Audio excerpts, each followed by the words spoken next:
microphones, I think, to you guys, and you can ask some questions.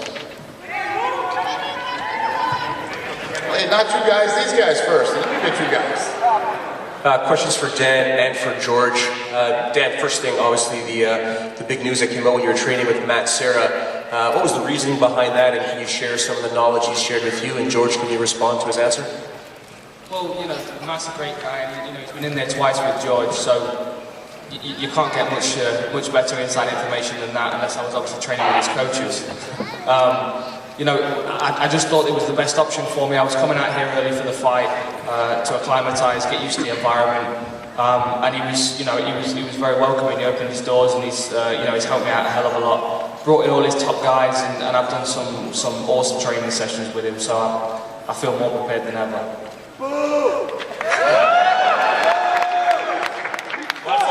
for my part, I don't really care like with who he trained, because those are the things that I don't have any control of it. I don't think it's gonna have any effect. It's not gonna change anything. An armbar is an armbar, no matter who's teaching it. And you know, I'm just focusing on things that I can change and things that I can do. You mentioned your first press conference in New York when Tito Ortiz didn't speak Spanish. Right. How much has changed now that on Saturday night the UFC will be speaking Spanish to its audience with the first ever broadcast in Spanish? True. Tito still doesn't speak Spanish. But yes, this will be broadcast in Spanish. This event, and yeah, we're very pumped about that. And obviously, having you guys here covering us is awesome. We appreciate it very much. Thank you.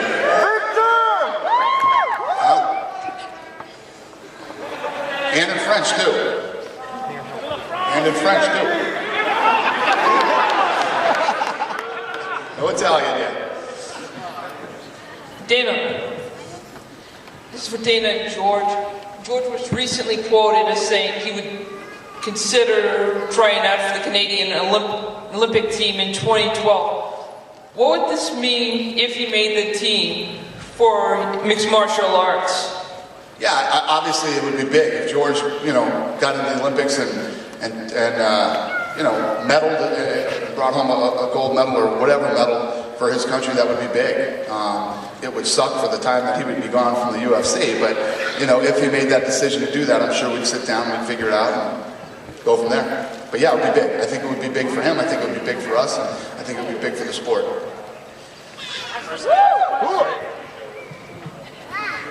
First, I just want to correct this. I never said I was going to do it. I said it was a thought that was behind my head. If you guys remember, like 2 years ago, when I fought Matt Hughes for the third time, Sarah got hurt, and I jumped in and I fought Hughes, but I was training for that purpose. And somebody asked me if I was going to do it again. I said, I don't know. Maybe if the opportunity comes, I'll see. But my priority right now, I'm a MMA fighter. That's what I do for a living. That's my job. So that's my number one priority. Wrestling would be like something on the side, but if I want to do this, I would have to commit 100%. It's not a walk in the park. It's really hard. But I'm a mixed martial artist first, before being a wrestler.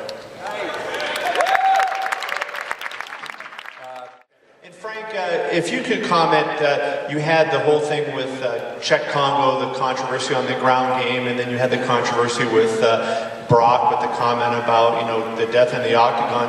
But Dana referenced you not liking Shane, but I don't feel any intensity between you guys. Is there something there? Is there a heat there, or is it just a competition to win the fight? No, with Carwin it's purely competitive. I actually have no issues with him on a personal level.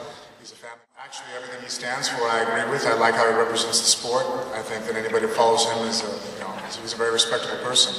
That being said, on Saturday, though, he's still in my way of getting back my title, so it's just a purely competitive aspect of it. We close the cage door. It doesn't matter who's in there with me. I want to come through victoriously in a very vicious way. Get him!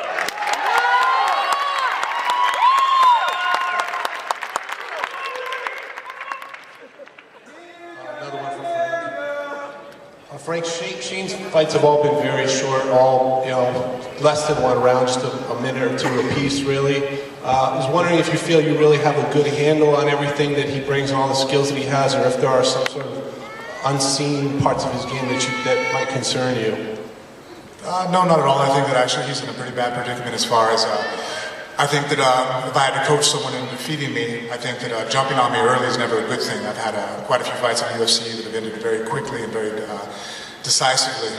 I think that drawing me into deeper waters would always be a better approach. And Carwin's never been even past the third minute of a fight in any of his fights. So he either has to change his game plan or take a very dangerous route if he wants to be victorious on Saturday.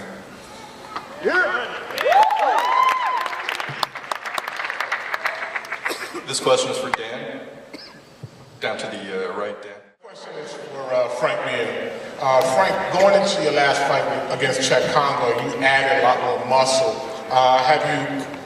Do you still keep the muscle on? And how has that impacted you as far as your reflexes and things of that nature to make you more nimble? Have you had to sacrifice any part of your game? No, I think that, the only thing was kind of discouraging now because I really haven't gotten any bigger. Since the Congo fight, I've realized that there are genetic limitations, I guess, to everybody, so that kind of bites. But I think that at least now I've closed the gap on all the other heavyweights that are stronger than I am, to at least now that it's not such a excessive amount that it'll be a decisive factor in a fight. As far as the one good note on the side was just my explosiveness obviously has increased drastically. I think I showcased that against Congo. He made one mistake and I threw him across the cage with a punch. So really honestly, I feel very good about where my speed and power is, especially since the style of fighter that I am. I'm not really out there to throw 30, 40 punches, every minute. Cain Velasquez is much better at that than I am. I just want to throw a couple and put you to sleep.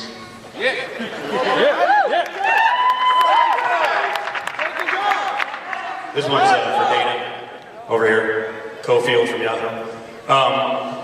We're going to follow up with Mir in a second. Over here. There. Hey, so why was Frank's comments, or why were Frank's comments about the death in the octagon such a big deal? Seriously, and tie it to getting licensed in New York. Cofield's here. Why do you think it's a big deal when we're trying to get sanctioned in Ontario and New York? I'd like you to explain, that's all. Huh? No, I'd like you to explain it. I'm sorry? I'd like you to explain it. Put it in words why it was a big deal.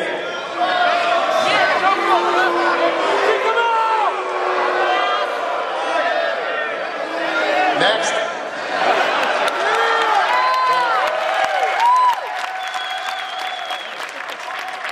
The follow-up is how heated did it get between you and Frank? Because obviously you were angry. Frank didn't think it was a big deal, so for both of you, how heated did it get? How what? How heated did it get? It never got heated between us, ever. I was upset, we fixed it, and figured you'd bring it up today. For Frank, how did it get? Was it a little dicey for a while there? Because obviously you had to apologize. And I know we were at the last press conference, and you said kill and death a couple times, and you chuckled. No, honestly, obviously it's a mistake made. I'm trying to get past it completely, and hopefully it'll be just a really dumb side note in my life. As far as the word die or dead, obviously, very poor terminology, and I look to, obviously I'm here today, I'm fighting, I'm still up here on the stage, so I think that everything's just fine so far,